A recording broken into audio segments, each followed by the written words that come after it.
ఆదిలాబాద్ జిల్లా వార్తల విషయానికి వస్తే cotton corporation of India CCI పత్తి కొనుగోలు నిలిపివేసింది.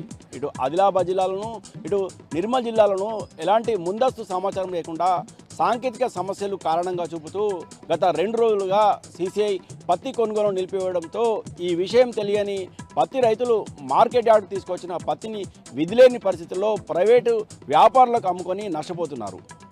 ఇప్పటికే మద్దతు ధర లేక నష్టపోతున్న పత్తి రైతులు ప్రైవేటు వ్యాపారులకు అమ్ముకోవడం ద్వారా ఒక క్వింటాలకు 500 నుంచి 1000 రూపాయలు నష్టపోతున్నామని పత్తి రైతులు ఆందోళన వ్యక్తం చేస్తున్నారు. అయితే ఎలాంటి ముందస్తు సమాచారం లేకుండా కేవలం సాంకేతిక కారణాలు చూపుతూ CCI పత్తి కొనుగోలును నిలిపివేయడం పట్ల పత్తి రైతులు ఆందోళన వ్యక్తం చేస్తున్నారు.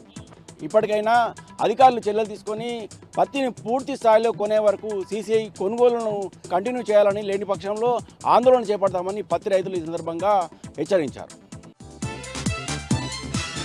ఇక మరో వార్తా విషయానికి వస్తే ఇటు మహారాష్ట్రలోను ఇటు ఆంధ్రప్రదేశ్లో లక్షలాది కోళ్లు బర్డ్ ఫ్లూ కారణంగా మృత్యువాత పడుతున్న నేపథ్యంలో తెలంగాణ రాష్ట్ర ప్రభుత్వం అప్రమత్తమైంది.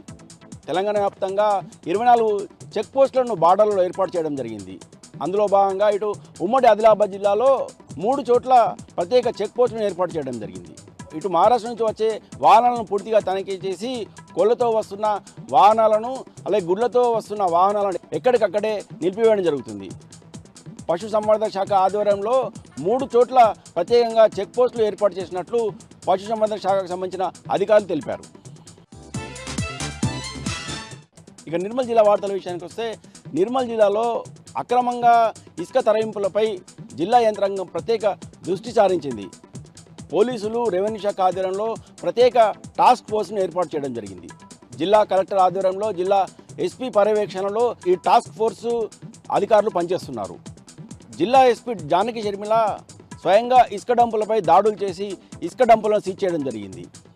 గత 2 రోజులుగా నిర్మల్ జిల్లా వ్యాప్తంగా ఇసుక డంపులపై ఇటు రెవెన్యూ అధికారులతో పాటు ఇటు పోలీసు అధికారులు ప్రత్యేకంగా దాడులు చేసి ఇసుక డంపులను సీజ్ చేస్తున్నారు.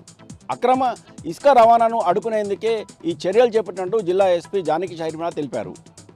ఎవరైనా అక్రమంగా ఇసుక రవాణా చేస్తే అలాగే అక్రమంగా ఇసుక డంపులు నిల్వ చేస్తే వారిపై కఠినంగా చర్యలు తీసుకుంటామని ఈ సందర్భంగా జిల్లా SP హెచ్చరించారు.